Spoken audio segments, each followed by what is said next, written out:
പൊതുവെ വളരെ പോസിറ്റീവായിട്ടുള്ള സാഹചര്യമാണ് കാണുന്നത്. എല്ലാ മനുഷ്യരുടെയും ജീവിതത്തിൽ ഈ ഗവൺമെന്റിന്റെ നടപടികൾ അനുകൂലമായി പ്രതിഫലിച്ചിട്ടുണ്ട്, അവരുടെ നിലവാരം ഉയർത്തിയിട്ടുണ്ട്.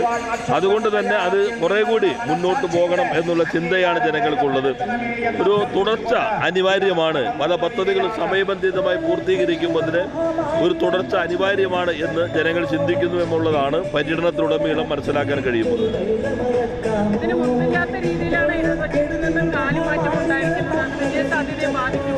അതില്ല, അതിൽ ഒറ്റപ്പെട്ട ചില അപജയങ്ങൾ മാത്രമാണ്. അത് പൊതുവെ ഉള്ള പ്രകടനതയല്ല. ഇന്നത്തെ കാലത്തിന്റെ ഇത്തരത്തിലുള്ള വ്യാമോഹങ്ങൾക്ക് വിധേയമായി കുറച്ചാളുകളെല്ലാം, അപൂർവം ചില ആളുകൾ ഒരു അപജയത്തിന് വിധേയമായി എന്ന് മാത്രം കണ്ടാൽ മതി. അത് ജനങ്ങൾ അത് മനസ്സിലാക്കുകയും ശരിയായ നിലപാടുകൾ തന്നെ സ്വീകരിക്കുകയും ചെയ്യും എന്നാണ് ഞങ്ങൾ കണക്കാക്കുന്നത്. ഞാൻ കഴിഞ്ഞ 5 വർഷവും ജനപ്രതിനിധി എന്ന നിലയിലാണ് പ്രവർത്തിച്ചത്. മുന്നണിയുടെ സ്ഥാനാർത്ഥി എന്നതിനപ്പുറത്തേക്ക് ഒരു ജനപ്രതിനിധി, എല്ലാ വിഭാഗം ജനങ്ങളുടെയും പ്രതിനിധി. എനിക്കെതിരെ പ്രവർത്തിച്ചിരുന്നവർക്കും കഴിഞ്ഞ 5 വർഷം ഞാനല്ലാതെ മറ്റൊരു പ്രതിനിധി ഉണ്ടാവില്ല. ആ ധാരണയോടുകൂടി കക്ഷി രാഷ്ട്രീയത്തിനും ജാതിമത ചിന്തകൾക്കും അതീതമായി എല്ലാവരെയും ചേർത്ത് പിടിച്ചുകൊണ്ടുള്ള വികസന പ്രവർത്തനങ്ങൾക്കാണ് നേതൃത്വം നൽകാൻ ശ്രമിച്ചത്. അതുപോലെ തന്നെ പഞ്ചായത്ത് ഭരണസമിതികൾ, സഹകരണ ബാങ്കുകൾ അവരാര് നയിക്കുന്നത് നോക്കിക്കൊണ്ടല്ല, അവരെയും ഈ വികസന പ്രവർത്തനങ്ങൾക്ക് ഒപ്പം ചേർത്ത് നിർത്താനാണ് ശ്രമിച്ചിരുന്നത്. അതുകൊണ്ട് തന്നെ കക്ഷി രാഷ്ട്രീയത്തിനും ജാതിമത ചിന്തകൾക്കും അതീതമായി കുറെ കൂടി ഉയർന്ന ഭൂരിപക്ഷം ലഭിക്കുമെന്നാണ് കണക്കാക്കുന്നത്. ഇപ്പോൾ ചില പദ്ധതികൾ നമുക്ക് തുടക്കം കുറിക്കാൻ കഴിഞ്ഞു, ചിലത് പൂർത്തീകരിക്കാൻ കഴിഞ്ഞു. ഇവിടുത്തെ പദ്ധതികളുടെ ഒരു പ്രത്യേകത ഒപ്പം എന്നുള്ളതാണ്. അതായത് ജനിച്ചു വീഴുന്ന കുഞ്ഞു മുതൽ പ്രായമായി ഓർമ്മ മറയുന്നവർ വരെയുള്ള മനുഷ്യരുടെ ജീവിതത്തിൻ്റെ എല്ലാ തലങ്ങളിലും ഇടപെട്ടുകൊണ്ട് അവരുടെ ജീവിതത്തിൻ്റെ നിലവാരം ഉയരണം. സാമ്പത്തികമായി മാത്രമല്ല, സാമൂഹ്യമായും സാംസ്കാരികമായി ഉയരണം.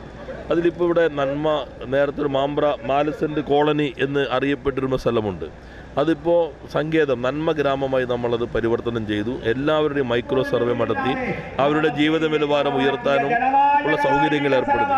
അല്ലെങ്കിൽ ഇപ്പോൾ സാംസ്കാരിക ഔന്നത്യം ലൈബ്രറികൾക്കൊപ്പം സാധാരണ ജനപ്രതിനിധികളുടെ വികസന പദ്ധതിയിൽ ഇടം കിട്ടാത്തതാണ്.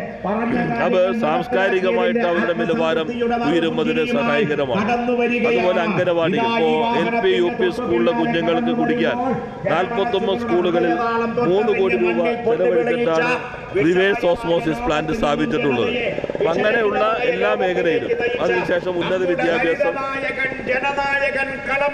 അത് കഴിഞ്ഞാൽ കൊച്ചിൻ സർവകലാശാലയെ ഇന്ത്യയിലെ 6ാമത്തെ സർവകലാശാല ഉയർത്താൻ, പിന്നെ ഇന്നോവേഷൻ സെന്ററുകൾ, ഗ്രഫീൻ അറോറ പ്രൊജക്ട്, ഓരോ മേഖലയ്ക്കകത്തും ഇടപെട്ടുകൊണ്ടുള്ള പദ്ധതികൾ ഇത് പൂർത്തീകരിക്കൽ തന്നെയാണ് പ്രധാനം. അതുപോലെ 1000 കോടി രൂപയുടെ ജുഡീഷ്യൽ സിറ്റി കളമശ്ശേരിയിലേക്ക് ഭരണാനുമതിയായി, അത് സമയബന്ധിതമായി പൂർത്തീകരിക്കേണ്ടതുണ്ട്. അങ്ങനെ വരുന്നതോടുകൂടി കളമശ്ശേരിയുടെ മുഖച്ഛായ തന്നെ മാറ്റി തീർക്കുന്ന പദ്ധതിയായിരിക്കും. ഇപ്പോൾ IIM കാലിക്കറ്റ് ഇവിടെ അവരുടെ ക്യാമ്പസ് തുടങ്ങുകയാണ്. 200 കോടിയുടെ സയൻസ് സിറ്റി കൊച്ചിൻ സർവകലാശാലയുമായി ചേർന്ന് അതിൻ്റെ നിർമ്മാണ പ്രവർത്തനങ്ങൾ സ്ഥലമേറ്റെടുക്കലിന് ശേഷം മുന്നോട്ട് പോകും. ഇതെല്ലാം സീപോർട്ട് എയർപോർട്ട് റോഡ് പൂർത്തീകരിക്കണം. 3 റോഡുകൾ 10 വർഷമായി വീതി എത്രയാണെന്ന് പോലും നിശ്ചയിക്കാതെ കടമിരുന്ന റോഡുകളാണ്. അതെല്ലാം ഇപ്പോൾ സ്ഥലമേറ്റെടുക്കലിലേക്ക് പോയി. അപ്പോൾ ഇത്തരം പദ്ധതികളാകെ പൂർത്തീകരിക്കാനുള്ളതിലായിരിക്കും പ്രധാനമായിട്ടും കേന്ദ്രീകരിക്കുന്നത്. ഒപ്പം തന്നെ കളമശ്ശേരിയുടെ കൃഷിക്കൊപ്പം അതിൻ്റെ ഭാഗമായിട്ടുള്ള വാല്യൂ അഡീഷൻ, പിന്നെ എൻ്റെ സ്നേഹവീട് പദ്ധതി 100 വീടുകളിലേക്ക് എത്തിക്കുക, ഇത്തരം കാര്യങ്ങളിലാണ് പ്രധാനമായിട്ടും കേന്ദ്രീകരിക്കുന്നത്. Thank you.